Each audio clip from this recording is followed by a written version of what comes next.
Belmont et Didier Legendre. À s'y méprendre, on se croirait dans les Alpes ou dans les Pyrénées. Et pourtant, nous sommes en plein cœur de la République islamique d'Iran. Et enjoy. En Iran, on adore skier. On a plein de pistes.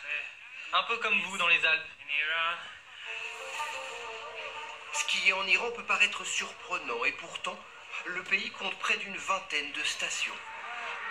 Celle-ci, avec ses 27 remontées mécaniques, est d'ailleurs la plus importante du Moyen-Orient. Et sur les pistes, on a du mal à croire qu'on est bien au pays des ayatollahs.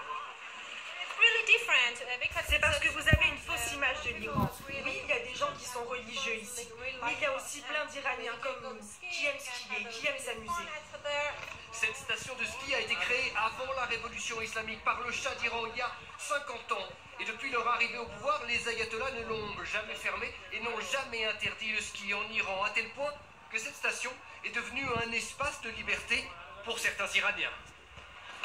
Bien sûr, la police veille toujours à ce que les femmes respectent le code vestimentaire islamique, comme se couvrir les cheveux sur les pistes. Mais ici, plus qu'ailleurs, les jeunes osent braver les interdits. Ils se tiennent la main en public ou se photographient côte à côte.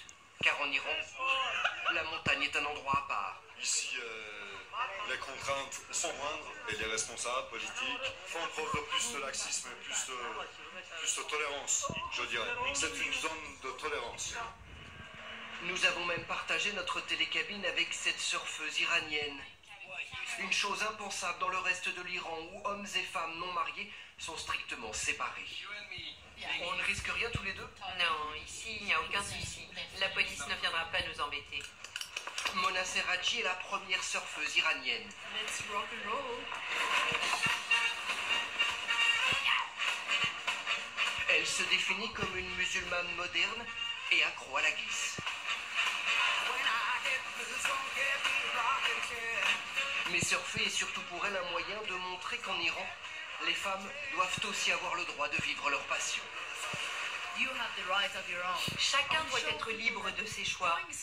Je veux prouver que tout le monde a le droit d'aimer le sport. Que vous soyez un homme ou une femme, ça n'a aucune importance. Un message qu'elle veut transmettre à toutes les femmes de son pays.